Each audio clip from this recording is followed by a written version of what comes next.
God, which is just an English word that means deity. And there's a real in-depth study of the ancient Hebrew scriptures and the ancient Hebrew texts. They said Elohim, it was powerful ones. There was others. And Elyon sits and judges in the council of the Elohim. He has a divine council. But when I say kingdom of Shamayim, it's the heavens. I say the kingdom of Yahuwah instead of a title like deity. Just go ahead and say his name. He has a name. Yod-He, Ud-He is his name. He's given it unto Yasharel. It is dreadful to other nations and heathen nations. His name is dreadful. And he even said that in Malachi. The first chapter, he says, my name is dreadful among the heathen. So you have those who call him Hashem. You have those who call him L-O-R-D. You have those who call him G-O-D. But they do not use his name. But those of us who know his name, we speak his name, and it's what you believe and the faith that you have in your heart and what you believe that lets you know how powerful that name is. If you don't believe in the name, it has no power to you. If you don't have no faith in it, it has no power to you. But we believe in it, and we know that it is real. It's the inspired name because it was given to us in Hebrew, the inspired language. English is not the inspired language. We speak English, and I say Vladimir Putin. I don't speak Russian, but Vladimir Putin is a Russian name of their president, and that's how we address him, Vladimir Putin. I say Xi Jinping. He is the president, prime minister, president of China. I don't speak Chinese, but his name is Xi Jinping. Kim Jong-un. I don't speak Korean, but his name is King Jong-un. A lot of people say, well, I don't speak Hebrew. I'm going to use this English name because I speak English. I don't speak Hebrew. Well, you say Vladimir Putin, that's Russian. And you speak English, you know, and all these other world leaders. You call them by their native name in their language, even though you speak English. I don't speak Hebrew, I speak English, but his name is a Hebrew name, Yod-He, Ud-He, Yahuwah. His son's name is Yahusha. And it's that simple. But it's really what you believe in the faith. What do you have faith in? Where's your faith rise? Where does your faith lie? What is your faith? How does your faith move? And you move by, your faith will take you to places and do things for you that is beyond the human ability. Your faith can do that. That's what Yahusha was trying to tell us when he says, if you have faith, the grain of a mustard seed, you'll be able to say unto this mountain and that mountain, be cast into the sea. You'll be able to, when he's seen that, what was it? It was an olive leaf, or something, it wasn't bearing any fruit when he was going back into Jerusalem towards the end of, what was it? The fig tree. Fig tree. He's seen the fig tree and there was no fruit on it, and he just spoke to it. And so your faith can move you into places that you cannot go humanly. Your faith and what you believe in, it can be more powerful than what your human ability is. And Yahusha understood that. There's a lot of things that Yahusha tried to teach us in his earthly ministry. A lot of things that he tried to teach us, and we're touching on some of those things. And I want to go to Luke 17, verse number 20. I'm going to read 20 and 21 of Luke. Verse 20, and when he was demanded of the Pharisees when the kingdom of Yahuwah should come, he answered them and said, The kingdom of Yahuwah cometh not with observation. A lot of times people are looking at, they're looking at the kingly palace. They're looking at the kingly entourage. They're looking at his armor bearers. They're looking at, his wealth, his military might, the infrastructure of the city where he resides. And so when you talk about the kingdom, and I was thinking, because our president is over in the Arab countries, Dubai and some of the other ones, Saudi Arabia and stuff. But when you see those men over there and they go into their palaces and things like that, that's observation. That's the optic of it. Because when you think of kingdom, you're thinking of something very grand, something very luxurious. The Queen of Sheba, when she came to visit King Saluma, she had heard many things about King Shaloma. And then when she went to visit him and pay her respects and her honor unto the king, after she seen his kingdom, she said half of it wasn't even told. That's how glorious and wonderful. But it was with optic. It was optical. So what Yahusha is saying here, he's saying the kingdom of Yahuwah that I'm referring, what I'm referencing, and what I'm talking about, the kingdom of Yahuwah, it doesn't come with that. The kingdom of Yahuwah is not coming in a grand, glorious, fabulous, gold-littered palace. It's not coming like that. He goes on to say, neither shall they say, lo here or lo there, for behold, the kingdom of Yahuwah is within you. That's where the kingdom is to be. His kingdom is to be within you. You are the possessor of something that is more glorious than, if anybody's been following the news and you've seen all this ritzy, glamorous stuff over in the Arab countries, and I don't know if anybody's been following it, but I kind of check it out here and there. But what you possess is more glorious than that. It's greater than that. Don't sell yourself short. Don't think that you're poor and you don't have anything because you're looking at optics. You're not looking at it through the lens of what Yahusha came to do. Because until he sets up his kingdom, the glory of his kingdom is not optical and observation and things like that. The glory of his kingdom is what lies within you. It's what you possess. That's the glory of it. And that's very, very valuable. And we all must give an account for it. All of us. No one is going to escape, especially when you utter the words, I have his Ruach. I know him. When you make that confession,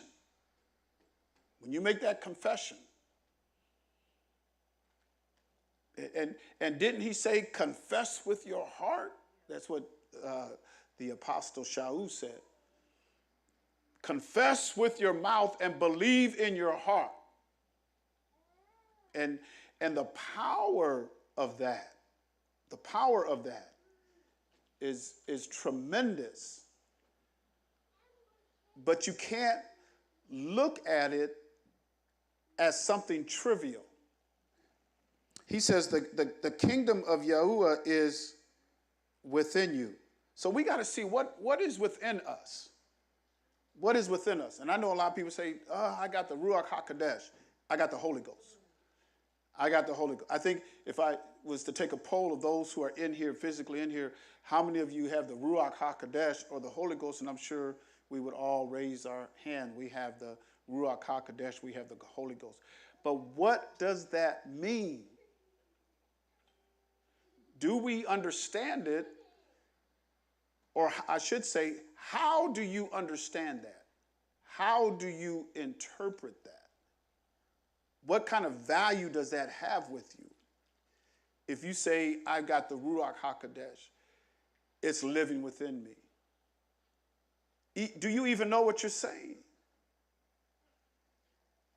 Because he says, Yahusha said, out of the depth of the heart, the mouth speaketh.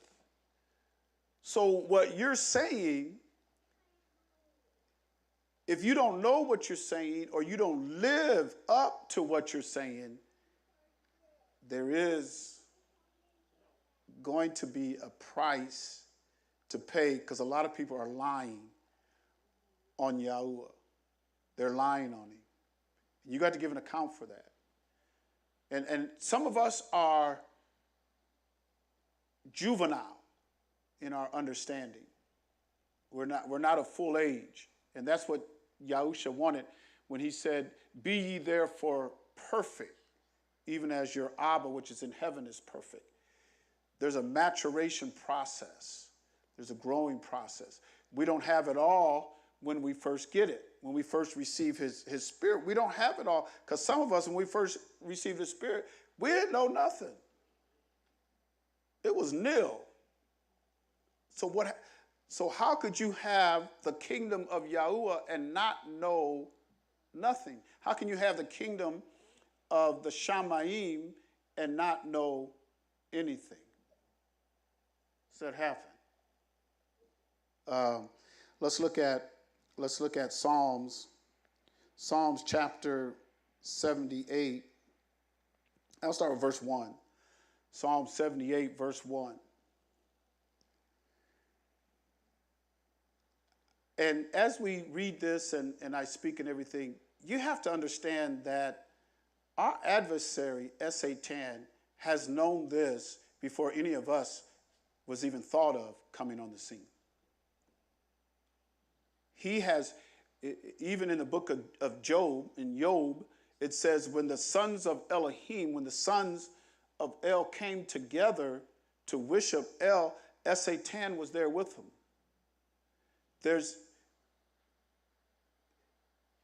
Your adversary is very crafty and will not stop at any means to deceive you. Will not stop at any means. Because he said that in Revelations 12 and 9. His goal is to deceive the whole world. That's his goal. And he won't stop at anything. Any and everything. If he can deceive you. So let's look at this in Psalm 78. I'm going to start at verse 1. Probably go down to verse 6, somewhere around there. Give ear, O my people, to what? Give ear to my law, my instructions, what we call the Torah. Give ear, O my people, to my law. Incline your ears to the words of my mouth. So if I'm listening to the words of his mouth, what do you think he's teaching? What is he teaching me? If I'm listening to the words of his mouth, the words that's coming out of his mouth, what is he teaching me? His law, his instructions. That's what I'm teaching you. I'm teaching you his instructions. I'm teaching you his law. Incline your ears to the words of my mouth. Did not Yahusha say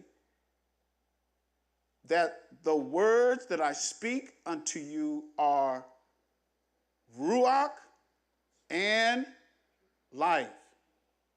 Right? He says, the words that I speak unto you are ruach, and their life, their spirit. When Yah speaks to the words and you listen to the words that comes out of his mouth, it is intended to give you life. It's intended to give you ruach, spirit, the words. And we've been learning this for a long time, but we have to see the intent. Somebody says in our book here, what's the conclusion of the matter? Fear Yahuwah and keep his commandments. I mean, this is the whole, if you want to take this whole book and just roll it into one, fear Yahuwah and keep his commandments. This is the whole duty. That's the whole duty. I mean, I'll learn stuff as I go and everything, but that's first and foremost. My reverence and my respect unto Yahuwah, and when he speaks, it's on me to hearken. It's upon me to listen as he speaks. Incline your ears to the words of my mouth. Listen to verse number 2. I will open my mouth in a what? Now, here he says, incline your ears to the words of my mouth. And what is he giving you? What's the words that's coming out of his mouth? What is it? We already said it. The law. And he says, I will open my mouth in a what? So the laws are coming in what? Hallelujah. When he speaks parables, he's speaking law. He's speaking law. But notice what he says here. I will open my mouth in a parable. I will utter dark sayings of old. I'm just going to let you in on something. A lot of the things that I've said over the years and everything should have been taught to us. Actually, a lot of it should have been taught in the home. Should have been taught in the home. When you look at the disciples, and when Yahusha picked them, he picked all these young men. And you probably could poll any of those young men, and they could just run off stuff about the prophecy, about Yahuwah, about all. I mean, at one time, the mother of Zebedee, must have been Zebedee's wife, right? Because she was the mother of Jacob and Yahukanan. Now, there's different Jacobs or James, but the mother of James and John, right? What was her, anybody know what her request was? Now, you have to understand, these were young men. They were like 19, 20, 21, in that range. The oldest of them was Kepha. He was the only one married. Out of all the disciples, he was the only one married. He chose young men. Single young men is what he chose. But if you was to poll those young men, even at the time of his selection, they understood history. They understood the history of their people. They understood Moses' teachings. They understood all of that. Another example is when Yahusha was 12 and he went into the temple, right? At the time of the feast, because they all went to Jerusalem for the feast. And he was in the temple and he was conferring with the doctors and the lawyers, asking them questions, and he was answering their questions. 12. So when we look at our sons and our daughters, because we're going to read it here, how would we evaluate our work in our house, in our homes, raising our children? How would we evaluate ourselves? How would we evaluate ourselves?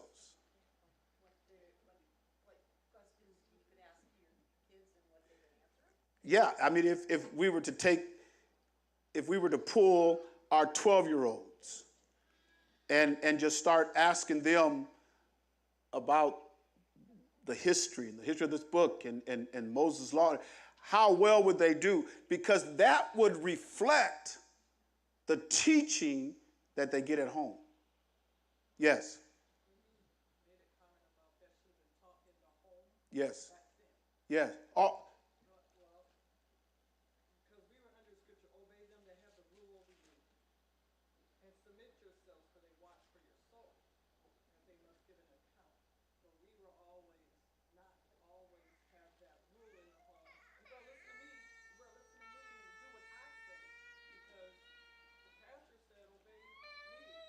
Yes. Yes. Now, what would be the first thing that you would teach a child in the home as they're just, before they even go to school? What were some fundamental things that you would teach them? Because we all teach our children, but I'm talking about as far as this book. What would be the first thing you would teach them? The Ten Commandments. I teach 10 Commandments. We teach it. Well, I know. I'm trying to establish this because we're going to read on.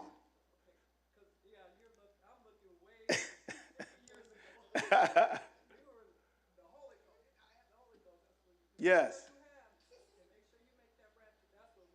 Right. And we do need his Ruach. We need it because that's what he said. You got to have my Ruach. You have to be born again. Let me say this. If you want to be that, my battery, I must have just lost. I thought I was on full charge. It wasn't. So we might have to plug that in somewhere. If you, I lost my, what was I going to say? If you were to ask your child a question. Yeah. And because we always taught them you had to receive the Ruach, which we do. We have to receive the Ruach. So if you plan on being his bride, or you want to be his bride, or you want to reign with him eternally, then yes, you have to be born again of water and spirit. And because that's going to be his bride. That's going to be his bride. And those who, like he says, if you want to enter into the kingdom of Yahuwah, you got to be born of the water and spirit. That's vitally important. But before a child even receives the Ruach HaKodesh, they should have already known some real basic tenets of the teaching of this book. What we always done is, well, when they get old enough, we'll take them to Sunday school. And we relied on Sunday school to be our teacher of our children. And so that made parents very lazy. I don't have to teach them nothing. They learn it in Sunday school. And a lot of times you don't even know what they're teaching them in Sunday school. A lot of times, even at school, a lot of times our parents don't know what they're teaching them, what the school's teaching their children. We were involved in our children's education. We was going up to the school. They don't even have, they had parents that you could go up. When my 3 children were growing up, if I wanted to come up and sit in the classroom, all I had to do was inform the school. I wanted to come up and sit in the classroom, and they would allow a parent. And they were kind of scared. They didn't want all the parents at once, but they would let. The only problem was when we were trying to get into the school to be with our children, wasn't hardly any other parents doing it. Wasn't hardly. I had 2 kids at J.B. Young. And they were changing, because it used to be the Iowa test of basic skills. But they were changing the curriculum. They're going to call it something different. They're going to change the curriculum and everything. And they wanted to introduce it to the parents. So we seen the notification. Oh, well, yeah, we want to see what they're going to be teaching, the testing on our kids and everything. So me and my wife went at the parent conference. When they went, 3 adults, me, my wife, and 1 other woman. And this was at J.B. Young when our kids was going there. Out of the hundreds of students that were there, 3 adults showed up. Me and my wife was 2, and then there was another woman. And the people were just kind of like, because they kind of waited, and wow, we just thought they would just be more concerned parents. But, they just, parents aren't. Anyway. So let's listen to verse number 3, which we have heard and known.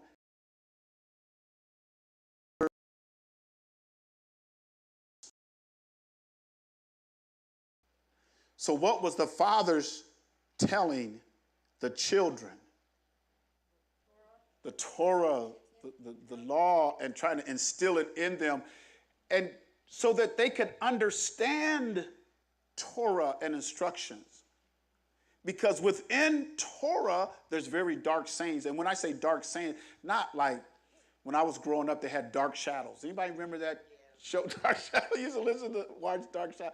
Not that kind of dark saying. I'm going back a few years. Some people's like, what in the world? Dark Shadow? Google it. They'll tell you what it's all about. But I'm not talking about like that. When it talks about the dark sayings, it's like the deep things of Yahuwah. Because he says it's his Ruach that searches, yea, the deep things of Yahuwah. And it takes the Ruach to bring out those deep things, those deep understandings.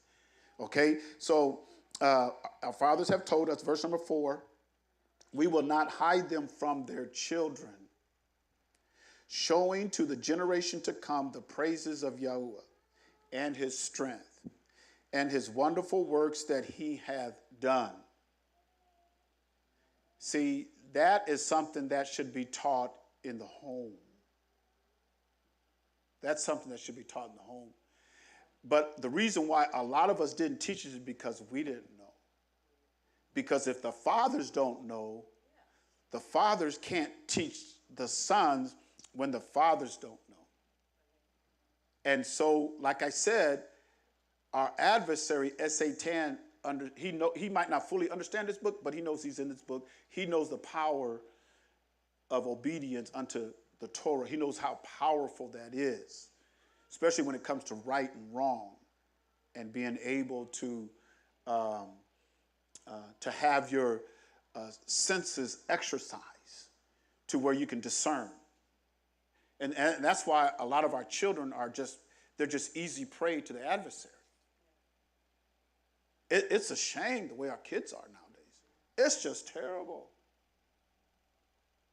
And I'm shocked because it's like sex for everybody. Sex is free. Sex. Little kids. Before they even get to high school. Stuff that you could almost get slapped in your mouth when I was growing up. First graders are talking like that now. It's unreal, y'all. And I'm talking about in Davenport, Iowa. It's unreal. I can't. I have a hard time when I hear certain things. I have a hard time receiving it because I see how the only intent of the adversary is to steal, kill, and destroy. That's his only intent. And he's doing a pretty good job at it. You would think maybe we ought to fight a little harder, maybe? Especially if we say we have the power. I don't know about y'all, but I got some power.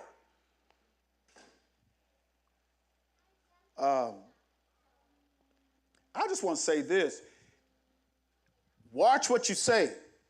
And if you're saying that you have the Ruach HaKodesh in you, you have his Ruach and his word, there is no excuse for failure. Because then you're saying that his Ruach, his spirit, this book has no power, which is supposed to be your power source. You're saying it has none because it can't keep me. Because anybody, and that's why Yahuchanan could say in 1 Yahuchanan, that's why he could say, if the word remains in you, right? Isn't that what he said? If the word remains in you, ye cannot. Yeah, if the seed, which the word, the seed, which is the word, he even said it, right? The parable, the truth evil. If it remains in you. So what is that saying? If you say you have the Ruach and you sin, what is that saying? That's why we got to be very careful. We have to be very careful. And that's why he said, even in James and Jacob, he says, do not, like Morey would like to say all the time, do not err my what? My dear brother, don't err. Because if you say the seed remains in you,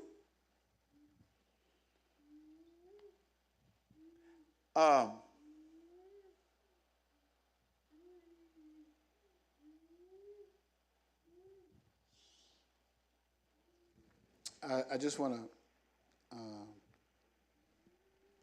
show you. Well, let's go on here.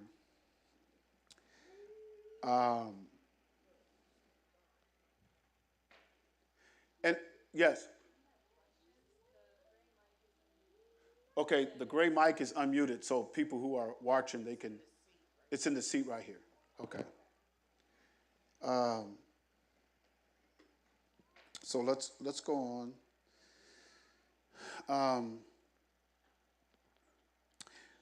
Verse number 4. Okay, we read 4. Verse number 5. For he established a testimony in Jacob and appointed a law in Yasharel, which he commanded to our fathers, that they should make them known to the city magistrates, that he should make them known to the heathen kings. No, you got to be concerned about your own household. You got that power chain. If it was passed from generation to generation unbroken, do you know how much victory we would have over our flesh and this adversary, this world? Do you know how much better our community would be if we would have done it the way he taught us? Remember, he says, incline your ear to my words, right? You better listen to this, because if we would have done it, now what we're trying to do is, okay, we're trying to grab, we got to steer this thing. We got to get back. We got to get back to where it should have been. He says here, he commanded unto our fathers that they should make them known, not to their school officials and not to your running all the way up and down the street and to stores and everything, trying to tell everybody. It starts at home first. It should be at home first. Before you adventure out, it should be established at home.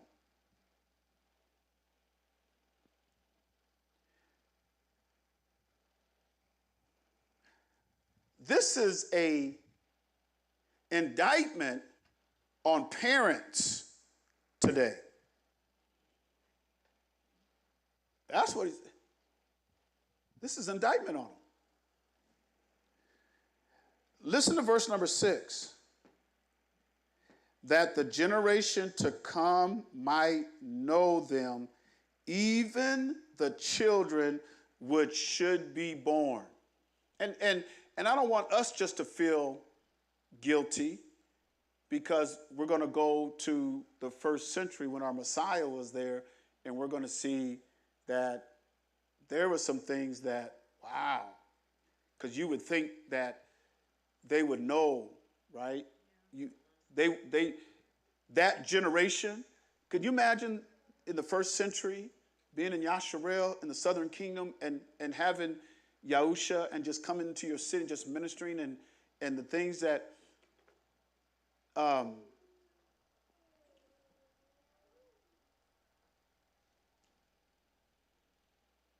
well, we'll see when we get to verse number 6, that the generation to come might know them, even the children which should be born, who should arise and declare them to what?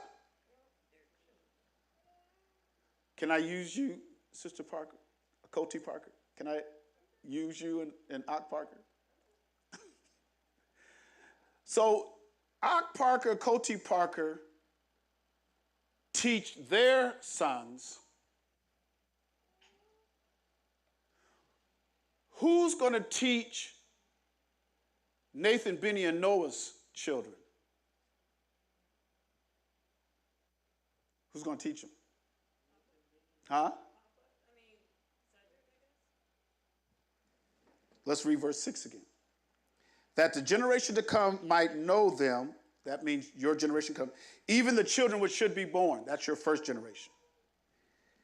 Who shall arise and declare it to what? It's not the responsibility of the grandparents to be teaching. It's Nathan, Benny, and Noah's now. If they were raised up and taught this, not only do you teach it to them, but you have to teach them to teach. You teach them to teach. If it's done right, that chain's never broken. It's not broken. Can you imagine if it's done right, 3 and 4 and 5 generations? Could you imagine having the understanding of the commandments and the Torah? Yahusha, when he came, he had to reiterate a lot of the things that Moses taught. Something happened. Because by then, they should have been elevated to the place. And only a few, that's why he says many are called, but only a few are chosen. Only a few going to get it. Everybody's not going to get it. You want the whole masses to get it, but everybody's not going to get it. So I just wanted to use you in that illustration. Cedric Parker, Koti Dina Parker teaching Nathan, Benny, and Noah, and then they teach them, not only do they teach them this, but they teach them to teach their children so that when their children comes on into the scene, like it says here, should arise and declare them to their children, then Noah's children ain't looking to Cedric and a Koti Dina to teach them. Why? Because Noah's teaching them. Because Noah's been taught to teach. And when I say taught to teach, I'm not talking about getting an educational degree and going into school. I'm talking about what's in your home. What's in your home, because that's where it starts. You said it. You said it.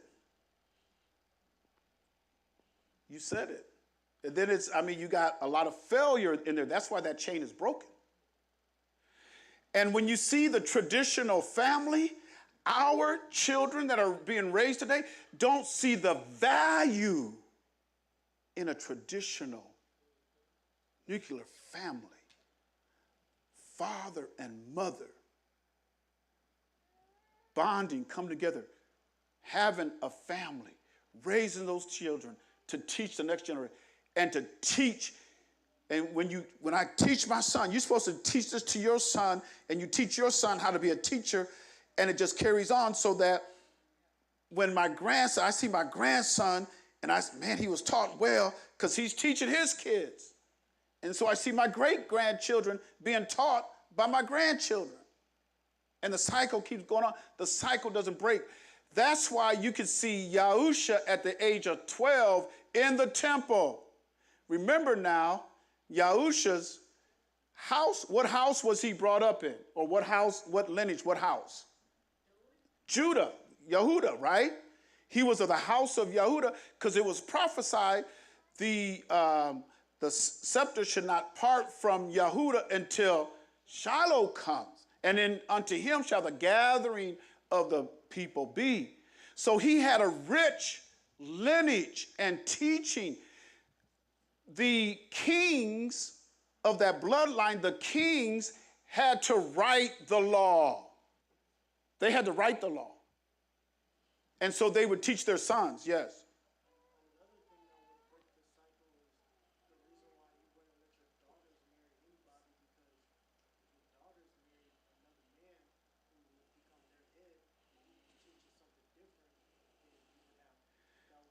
Break the cycle, break that chain. That's a good observation.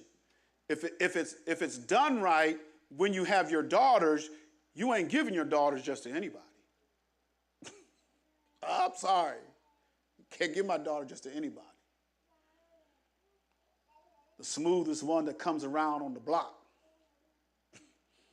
And a lot of times our daughters are attracted to a certain lifestyle. And that's why I said a long time ago, mothers, don't let your sons grow up to be rappers.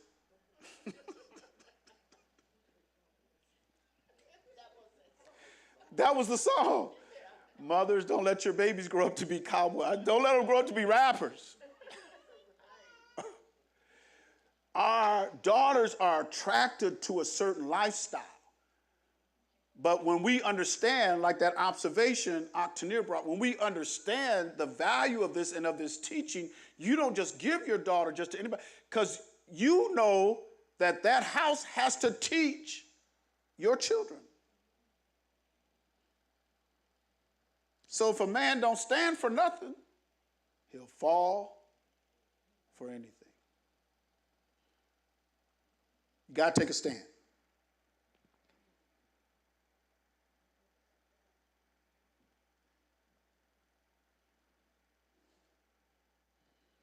I'm not going to read all of this, but I think you should read it in your spare time from verse 6 and keep going on. But just real quick, he wanted the people to hear his law, decline his ear unto their words, that they might.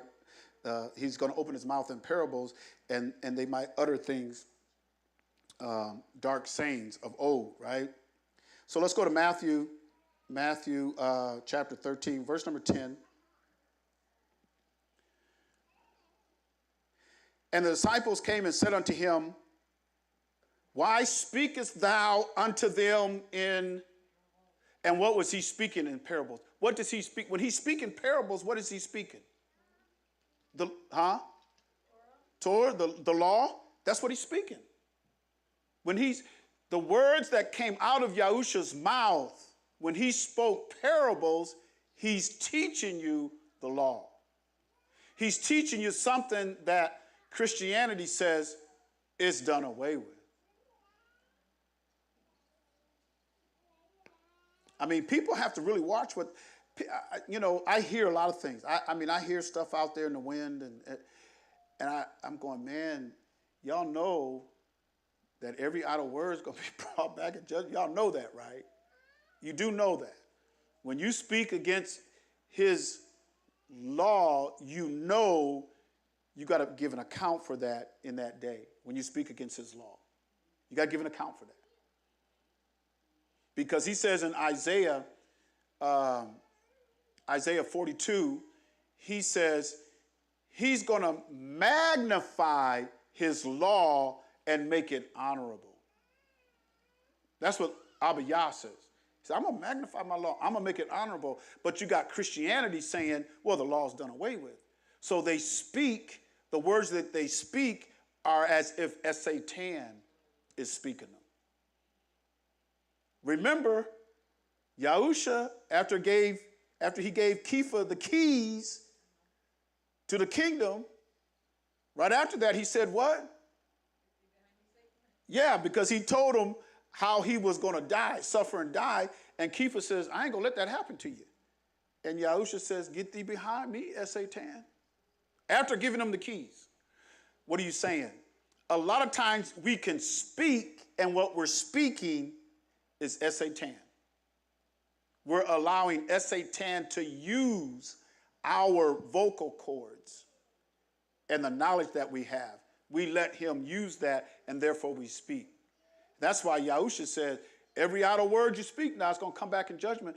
That's why we have to be more circumspect. We have to be more mature. We have to let me make sure what I'm saying is not going to indict me later. Does that make sense?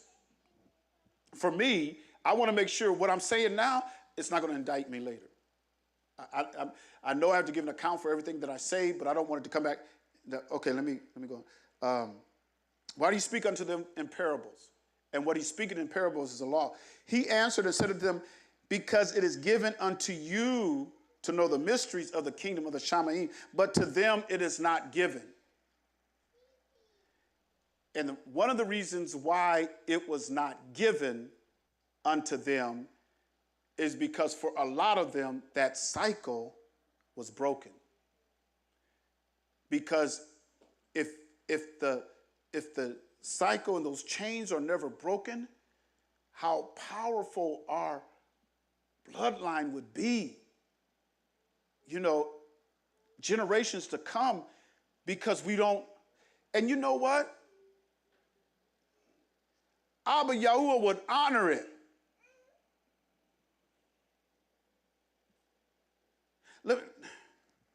Do I have time? Do I have time? Real quick. Jeremiah 35. Start at verse 1. Jeremiah 35. Now, this is how a cycle or chain is not broken from generation to generation, because it went from the father who made that vow. He made a vow unto the Most High Yahuwah, and he taught his sons the same vow, and those sons taught their sons, and it went on for generations. So Jeremiah 35 is a good chapter to read when you want to understand a cycle and a commitment to a vow. Because he was so powerful, Rechab was so powerful that for subsequent generations, I'm not talking about 1, 2, or 3, for subsequent generations, even his great-great-grandsons thought it was honorable to keep their great-great-grandfather's vow. Now, how would we do that? There's no way we would do that today. Can you imagine that?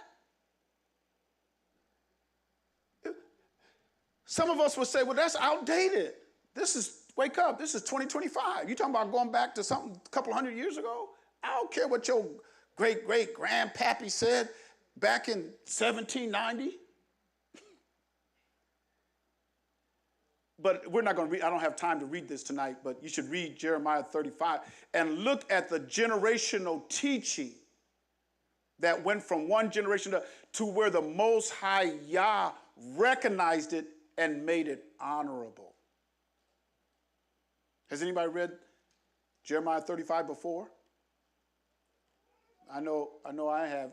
I don't want to give it away. Just read it for yourself. Just read it for yourself. Let's go back to Matthew 13, and we were on verse number 12. For whosoever hath, to him shall be given, and he shall have more abundance. But whosoever hath not, from him shall be taken away, even that he hath. Now he did give us a parable or a law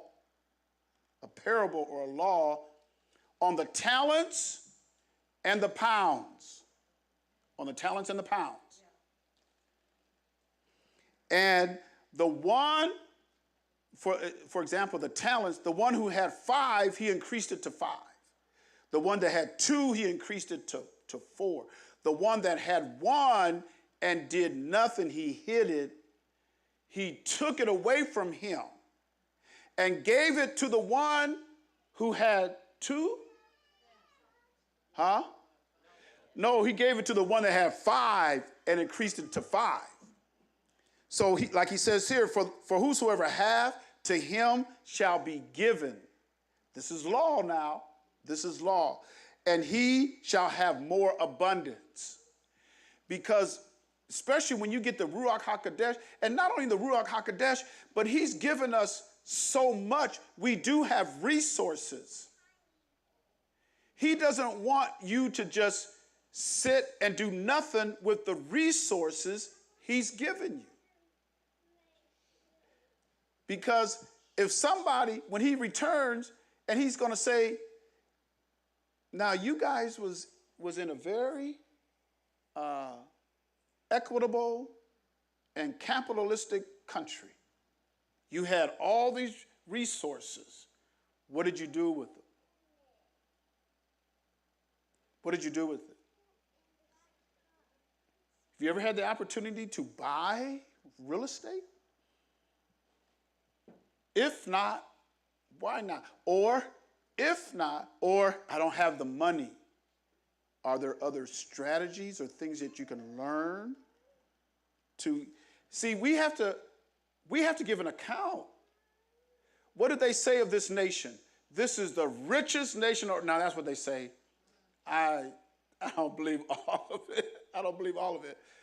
But we are laden with resources. No? You don't think so? I mean, you can speak up. I mean, there's, what, huh? I think it's certain resources.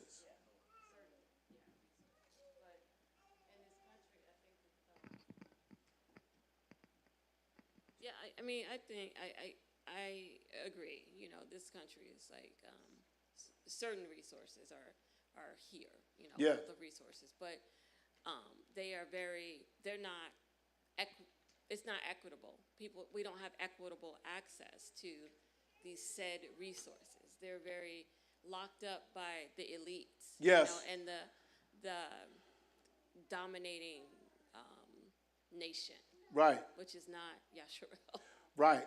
At this particular time. Right. But there's still things that we can do. So you've got the example of the one with 5 talents, the one with 2 talents, then the one with 1. So I might not have a lot at my fingertips, or I might not be invited to, you know, where all this, I might not be invited to it, but you got 1 talent. You got one thing. He expects you to do something with that one thing. He expects you to do something with that one thing. Now we don't, like you said, we're not open up, we're not privy to like how some people are. You know. But there are some things. I might not be able to accumulate $1 million, but I should be able to take $1 or $10 or $100 and increase it. Everybody's got that. I mean, you could see it. Nobody in our streets. Nobody wants to be poor, so they're gonna hustle. We're gonna hustle. We're gonna do something. It might not be legal all the time, but we're gonna do something because we're gonna hustle because we want to have resources, and that is there for us. It's there. I'm not saying everybody's going to live on the house on the hill, and everybody's not going to have a portfolio of all these different assets, equities, real estate, precious coins, crypto. I mean, you're not going to have just a portfolio of all of that to where you amass millions, even though some people have. And I think what Yahusha, we're not on those parables, but I did want to get into those parables of the talent and the pound, because there's something that we can glean and gain from it. Because the last thing he wants of us is to do nothing. That's the last thing he wants. That's why he said to one, he says, you at least could have put it in the bank, and if you would have put it in the bank, it would have done what? It got some interest. You would have earned some interest. $100, man, 10 years, I might have $110. It took me 10 years to get 110. In the eyes of Yahweh, that's better than having nothing. You might only got $10 out of that 100, but that's better than having nothing. That's just a very simple example, right? But we're not on those parables. And some of us might now, let me know when you're going to teach that. I won't be in that class.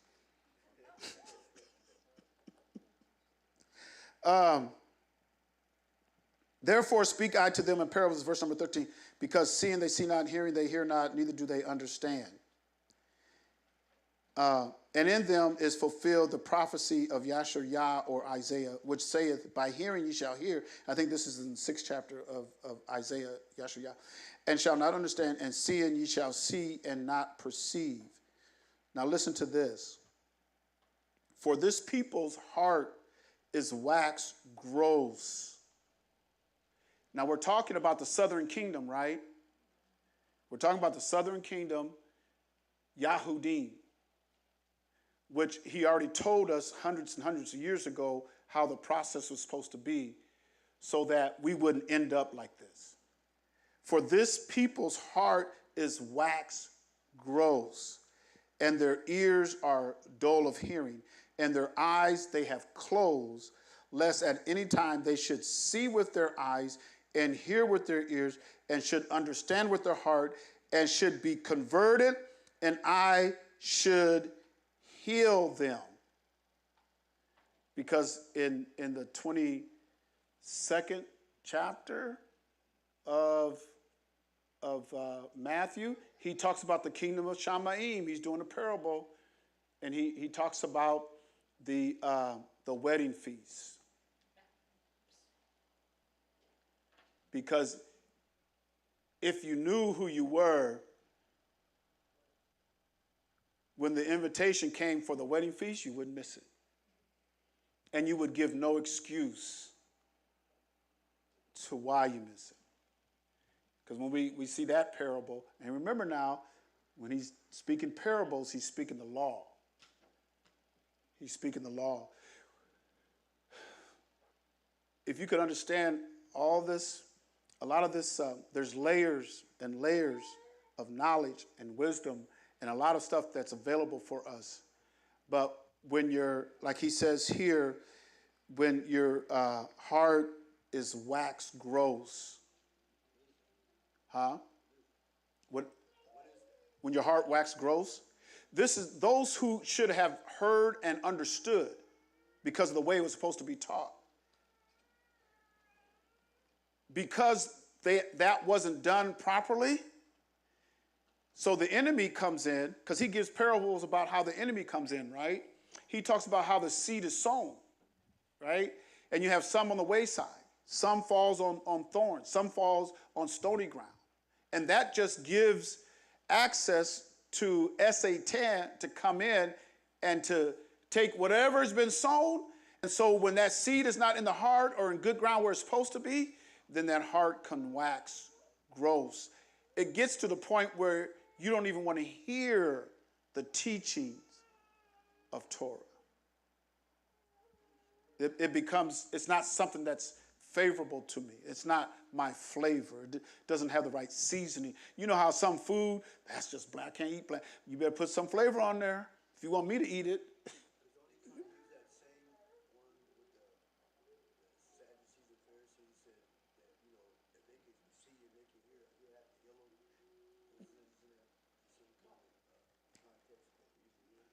Yeah, I mean, he talks to the Pharisees and the Sadducees in Matthew 23, and throughout his ministry, he deals with them.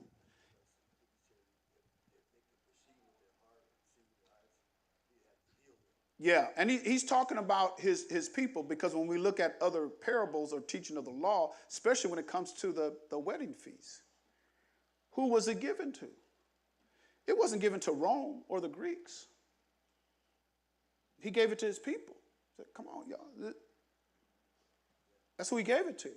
They rejected it. So there's something that happens when the word comes and you reject it. It's not appealing. It's not something I desire to hear. And since it's not something I desire to hear, there's no way I'm going to make the application, because I don't even want to hear it, first of all. So if I don't want to hear it, I'm not going to make the application.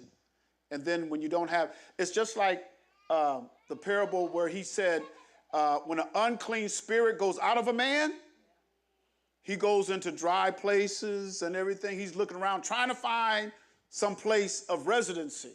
When he can't find none, he says, I'm going back. And so he goes back. But when he goes back, he ain't by himself. Because while he was out in those dry places, he picked up some friends. And he says, y'all out here lonely too? Yeah, we out here. We got kicked out too. Well, I'm going back to where I came from. So if you don't have the word that's garnished in there, and that is given that a heart of flesh, and the fallow ground is being broken up, and you start producing, if that's not happening, then it becomes gross. And you can even see a garden. When somebody does a garden and there's no attention paid to it, ooh, Is this a garden or is this a weed patch? You know, because we don't know, because there's no attention to it. You ain't spent no time on it. And that's the same way with your heart. If you're not nourishing, that's why he says break up the fallow ground. There's good ground in your heart. You got to break that up so that seed can get down there, so that it can start germinating and start bringing forth something. Because if you're not careful, if you don't do nothing, then he's not going to heal you. It's not going to work. Because in Psalms 103, he says, or 107, he says, he sent his word and it did what? It healed them. We're looking for a magic lightning bolt out of the sky. No, I'm sending my word. You got time for my word? You want to get my word? You want to get my teaching? You want to get my law? You want to get my parables? That's what I'm giving, you know. And so when people don't receive it, then that's when your heart it's a rejected heart. And he even tells us what comes out of the heart. All this wicked stuff comes out of the heart. He talks about it. Is that Mark 13, Mark 7, somewhere? He talks about all this stuff that comes out of the heart. And that's why we got to be very careful, you know, because if I don't do anything,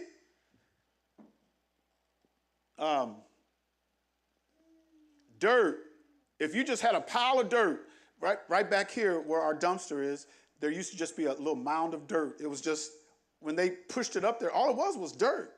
You can't tell now. All kind of weeds and weed trees, and nobody planted nothing. It was dirt. But because it wasn't attended to, then that's what you get, you know. So we have to be careful. That's why we have to take the time. We got to invest time in everything in here. So let's go to, because it's getting kind of late. He speaks about these parables in here. And I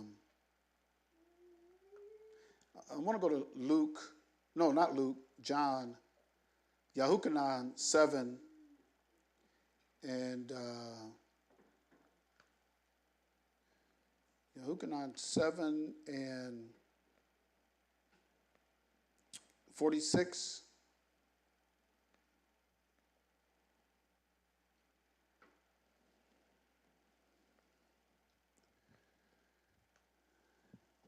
And this is a testament to the teachings of Yahusha, which when we read in Matthew, who was it given? The mysteries of the kingdom was given unto who? His disciples, the ones that he chose, he handpicked and he chose. And he said, now it's given unto you. So when you look at where those men came from, you can tell that they were, because disciples is nothing but a student. It's a student of Yahusha. They weren't Pharisees and Sadducees and Herodians. No, these weren't religious people. These were students. And so these young men had good teaching that was given down to them. That's why he says it's given unto you. You guys are going to know these things.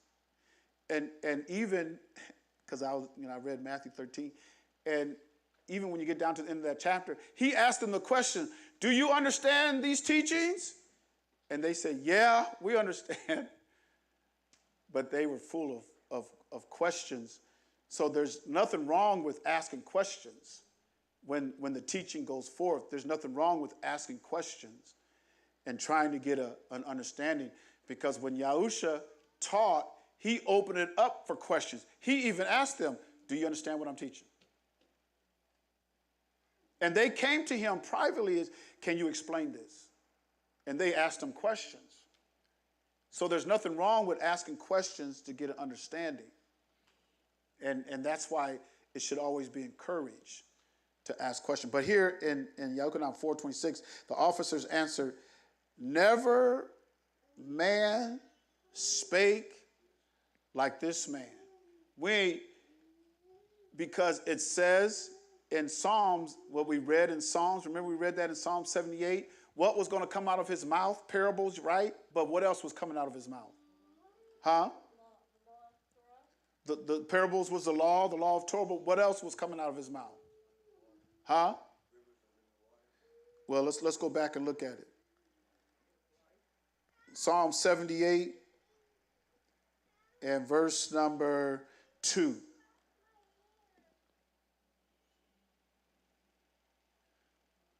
What was going to come out of his mouth?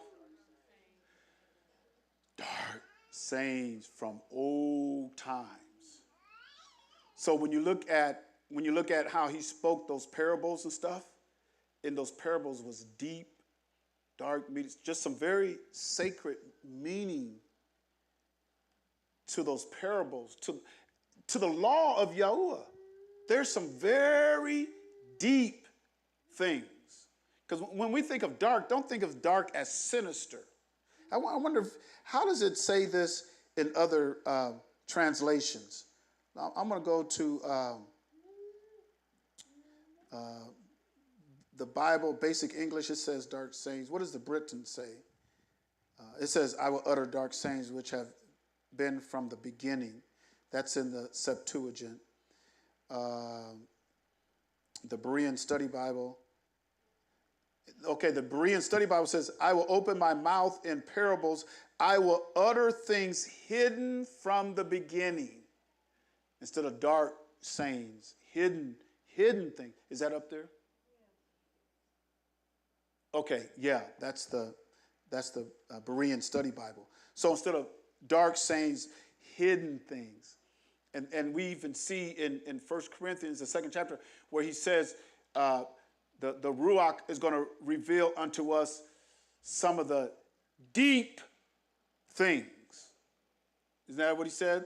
The Ruach of Yahuwah, it's going to give us some deep things. So there's some very hidden mysteries in the law, in the parables that he's teaching. There's some hidden meanings and hidden mysteries that can be understood. Then the English Standard Version says, okay, I will open my mouth in a parable. I will utter dark sayings of old. So things that were taught from the very beginning. So some of these things, when it talks about the parables, the southern kingdom should have known about this. They should have known about this. So how could they say, never a man spake like this man? Well, if we have been talking about this from one generation to another generation and it never was interrupted, then he could have just expounded and went further than what he did. But he had to teach some things that y'all should know this. Yeah. I mean, because y'all should know. Can you imagine? Just think of yourself. Just think if you was 4th, 5th generation of this teaching today. 4th, 5th generation. And how much further advanced you would be.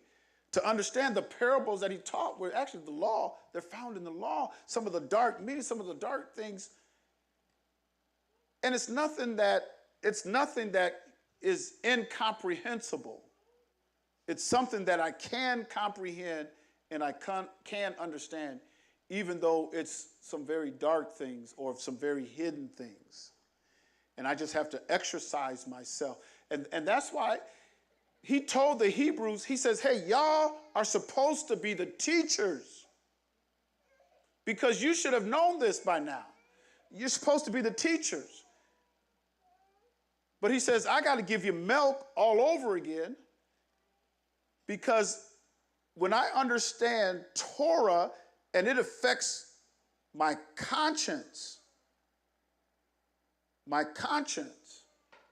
when I understand the word of Yahuwah and the word is the seed and how it's supposed to be in me, it impacts my life, my lifestyle.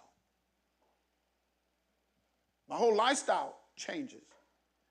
And none of us should be after the world and the things that are in the world. No matter how glamorous it looks, you have to look at it and realize that's death. I mean, he make it look good. S.A. Tam will make it look good. And he can dress it up, make it look good and everything. And you looking at it, and you desiring it and you wanting it, when he's already given us principles and things. Yahusha says the poor you're going to have with you always. I know the poor because a lot of people, he says in his day, all the, they don't understand, but I've chosen you because I want you to understand. Because if they could understand it, then I would heal them. They would be converted, and I would heal them if they could understand. But they can't. So you're going to have poor with you always. You're going to have those who are going to reject it. And we see it in our community. We see it a lot. I see it a lot around here amongst folks. They're not receiving it. They're not receiving it. Some receive it. Some don't, because, and you'll be able to tell the ones who receive it, because when the fire is turned up,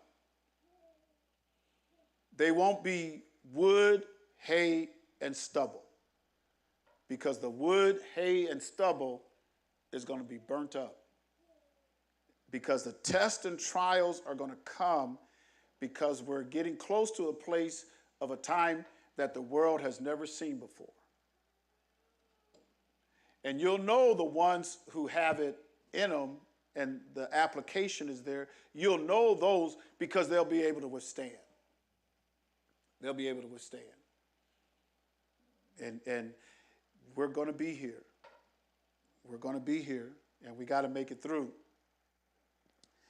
The misinterpretation and misunderstanding of Shaul's teaching has deceived a lot of people to make them think that they're just going to poof and disappear, when everything from Genesis to Malachi through the Apocrypha, even in the teachings of Yahusha, is dealing with his kingdom being established here on earth.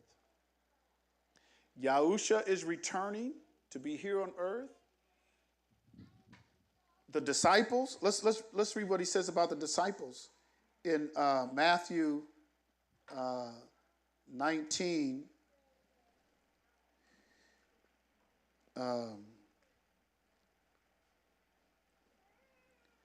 I'm in the English Standard Version. I'm going to say, that don't look like what I was reading in the King James Version.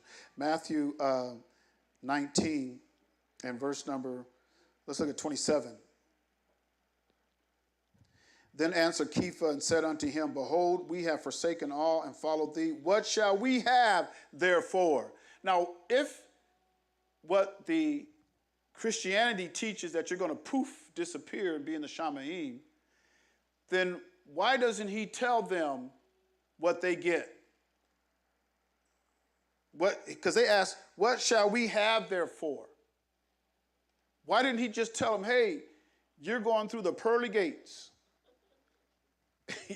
You're going through the gate of Yehuda into that glory land and live happily thereafter, walking on streets of gold, transparent gold. Why didn't he tell them that? He didn't tell them that.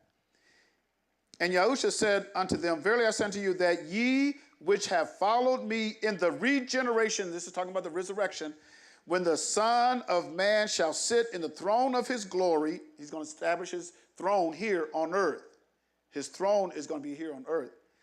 Of his glory, ye also shall sit upon 12 thrones, judging what? Judging the 12 tribes of Yasharel. He says nothing about disappearing and appearing up in the Shamaim in glory land forever. So if Yahusha is coming here to establish his kingdom, his throne here on earth, the disciples are going to come. They're going to be judging the 12 tribes of Yasharel here on earth. And y'all going to be in the Shamaim?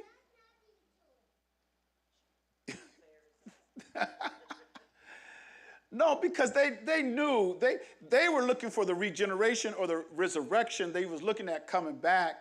Even in the time of that, where they talked about the Sadducees, because the Sadducees didn't believe in the resurrection, but the Pharisees did. So they asked him a resurrection question, which doesn't make sense. But anyway, the teaching was never that you're going to be lofted off, going up yonder. Yahusha, they seen him ascend from the earth on up, and they said, in like manner shall he descend in the same manner. He's the Shamayim, and he's coming back here on earth. So if everybody's here on earth, you're going to be up in the Shamayim. You might be out of place.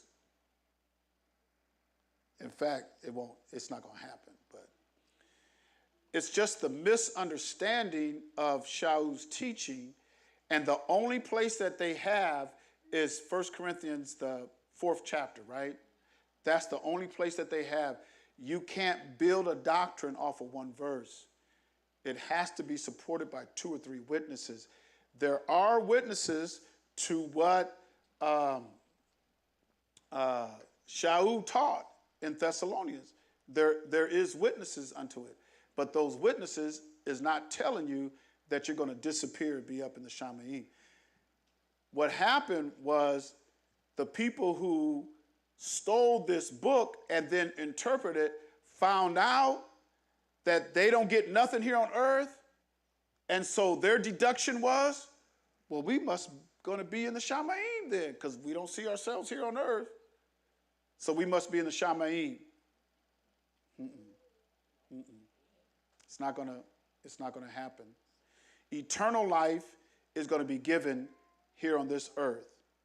It says it in Revelation that those who reign with him as kings and priests are going to reign with him forever here on earth. It says it plain as day. Do we need to read it? Anybody want to read it? So let me ask this, where's it at then?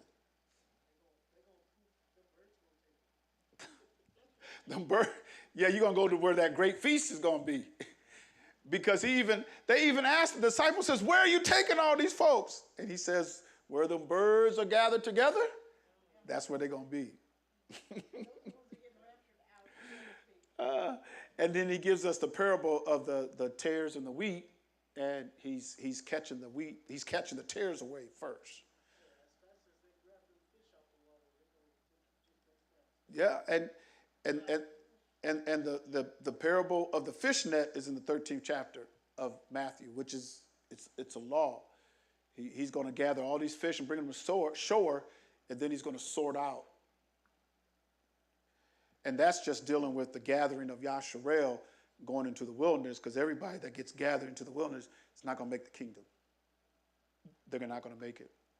For us, we should be ready for the wilderness. That's what all the teaching is for, is to be ready for the wilderness, because in the wilderness is when you're going to be judged. You're going to be judged in the wilderness. And that's why we're preparing ourselves now. That's why we're doing it now. That's why we keep the Sabbath now. That's why we keep the commandments now. That's why we do it now, so that when we get there, we can pass the test. When we get there, we can pass the test. How I made it over. This is how I made it over. And once you make the kingdom, and you don't have to worry about dying no more, because that's what we want now. Nobody wants to die. Nobody wants to be sick. Nobody wants to die.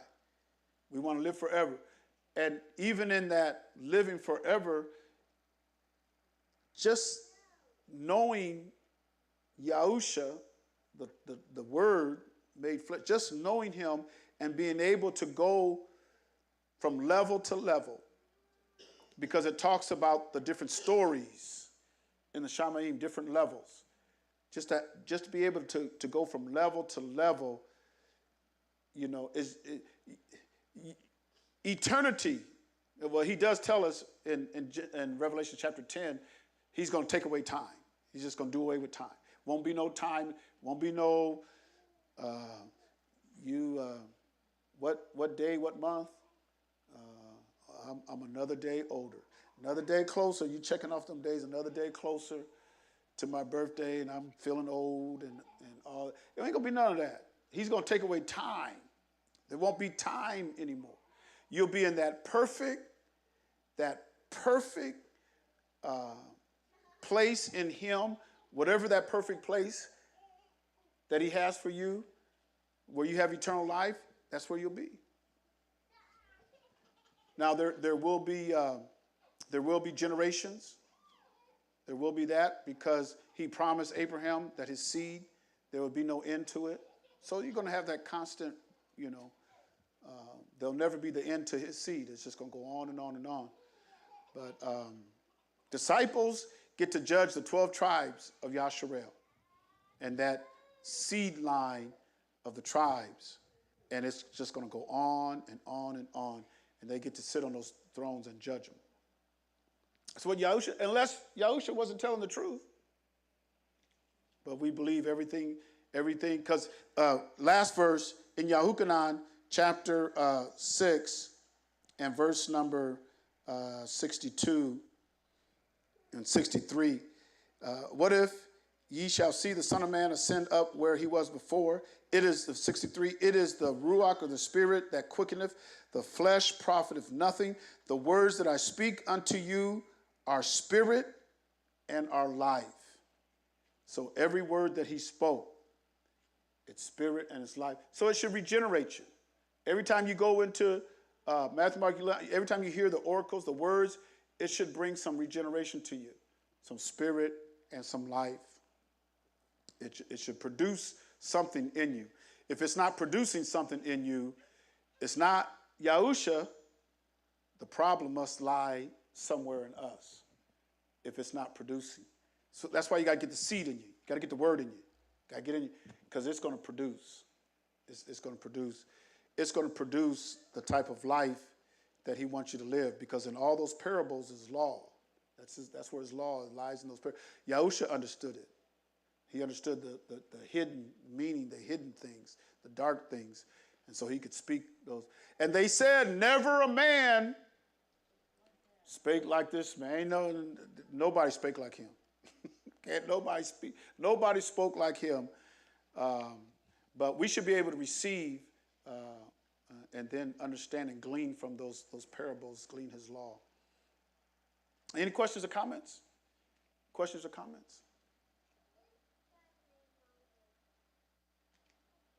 Oh, I had one earlier. Yes. And, when you were talking about knowing them teaching their sons, well, back then, when, what if one of the sons had gotten killed and his family was out there?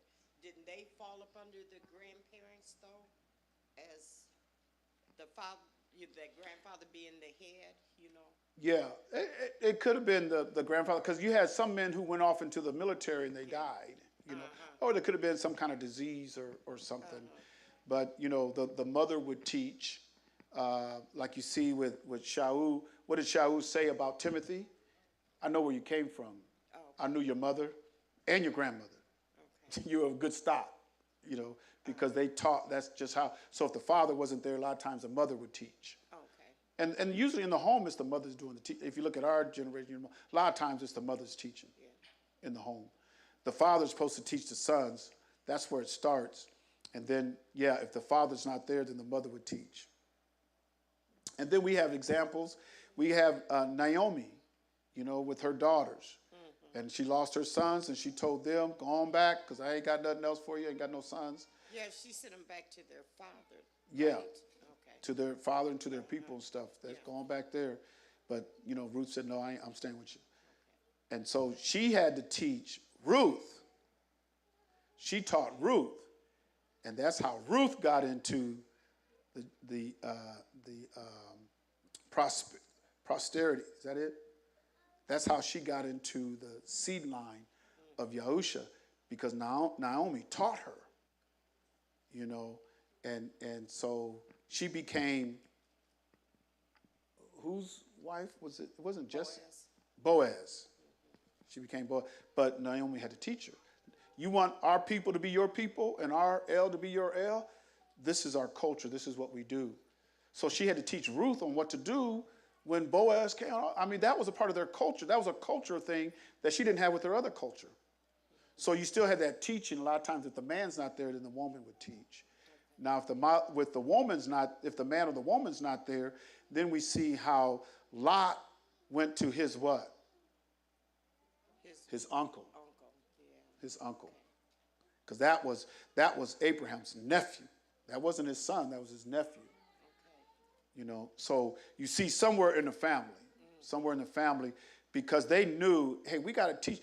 They didn't have, we throw kids in front of TVs. They didn't have that. I mean, sometimes just hunting and survival, that was their entertainment. That's what they did, And he says, you teach your son when you rise up, when you go down, when you're in the way, wherever you go. I mean, you're constantly teaching them because they didn't have what we have today. I mean, we're on different bandwidths than what they were on. I'm not saying we're better, but I think we're on a different bandwidth. But yeah, you'd have, if the father wasn't there, the mother would teach. If they weren't there, probably an uncle, aunt, somewhere in the family, because you stayed in that house. And if you weren't in that house, then you got adopted into another house. And it's still the same principles that were passed down. Because those principles taught us culture. The culture of Yasharel was different from Egypt. Because he told them, I don't want y'all carrying nothing from Egypt over here. I don't want that. No, I'm going to teach you culture. And so their culture was different than the Egyptians, different than the Ethiopians. They had their own culture. And so that's what the Torah and the parables and everything, we understood. We should read parables. Well, I mean, everybody should be a student of the Bible. If you're a son or a daughter, then you got to be a student of the Word. You just should, And that way, if you're a student of the Word, when you come hear me or hear somebody else, you will know. Uh-oh, wait a minute, something ain't clicking. and then you'd go back and you study, and that's why Shaul commended the Bereans, because they listened to him teaching. But after he got done teaching, they went back and studied that Torah. Because there was no Matthew, Mark, Luke, John, all that wasn't learned until like the 2nd, 3rd century. So we're talking about in the 1st century. So when Shaul was teaching, when they went back to study to see what he's teaching was true, all they had was the Torah. They had the law and the prophets. So they would go back to the law and the prophets to see what Shaul, let me check you. I'm checking you, Shaul. And he commended them. He didn't. Sometimes you got teachers and leaders and they get all upset because they get checked by the congregation. And then they're ready to kick people out. Shaul commended the Bereans. He says, hey, y'all more notable than the Thessalonians. He compared them to the Thessalonians because he said, after I taught you, y'all went back to check me. Thessalonians, they didn't do that. So everybody should be in the Word. You got to have some understanding of the book, of the Torah. I know at one time it was like you were not supposed to exceed the teacher. Yeah. And usually, the only time I see that is with King Daud, where he says, I know more than my teachers. But he still had respect unto his teachers, But he says, I know more than my teachers. And the reason why he knew more than his teachers is because he says he meditated on his law. He studied his law. His law was his delight. So he says, I know more than my teachers. That's one instance. And then you had Aquila and Priscilla, and they heard Apollo preaching, right? And they didn't bust him out, his sermon. They didn't bust his sermon out. Hey, let me say something. No, stop right there, Brother Paul. They didn't do that. No, they let him preach and everything. And then after the service was over, they took him aside and showed him a more excellent way. That was it, So there's times where the student might know more than the teacher. But generally speaking, the student can't go any further than what the teacher has gone. Because when the student is ready, the teacher will appear. That's not in the Bible. It's just an African proverb. But usually, the student doesn't pass the teacher because it's a teacher teaching the student. But you do have those cases where they knew more. But if you know more, you don't dishonor him or her. You don't dishonor them. You still show them honor and everything. But sometimes you might have to pull them aside and show them a more excellent way. But you better know the Word. If I'm wrong, you better prove you right. With more than one verse. I know. Because one thing I do is I do read the book. So you got, but I'm not right. I don't know everything, and I'm not right on everything. But if you say I'm wrong, you got to prove you right. But on, your knowledge should exceed his, shouldn't it? Yeah, oh yeah, you should always be learning more. Understanding, you know, through Yeah. your understanding, Yeah. deepening, you know, because at one time they was telling people shut up because you don't know nothing, you know, and stuff like that, you know. Yeah.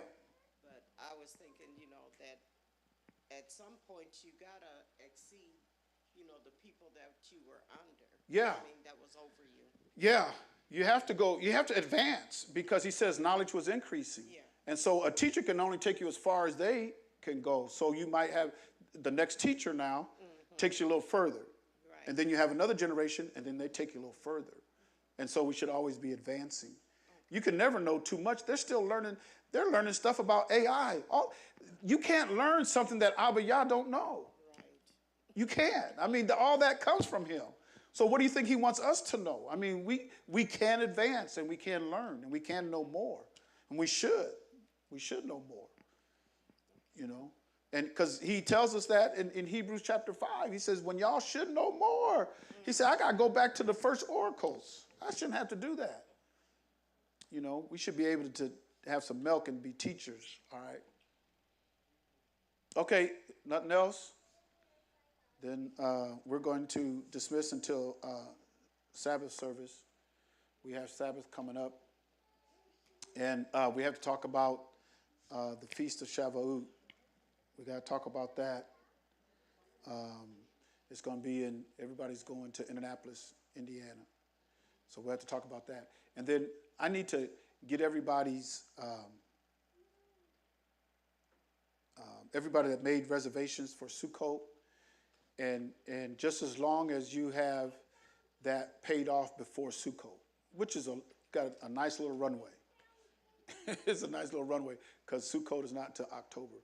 But those who paid or those who recovered, just make sure you get that paid back before Sukkot and get with me. I think Brother Ak Parker, he already took care of it, I think. You guys haven't talked about it? Yeah, I know y'all talk about it. I know y'all talk about it.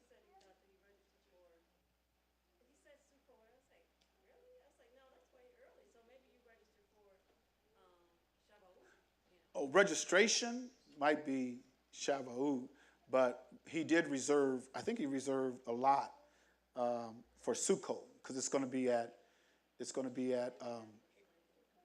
Kickapoo.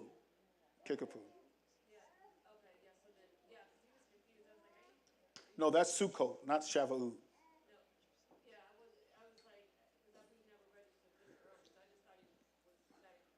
Mm-hmm. All right. Anything else? Nothing else? Let's stand and let's be dismissed. Moray Gerard, he's going to give us some.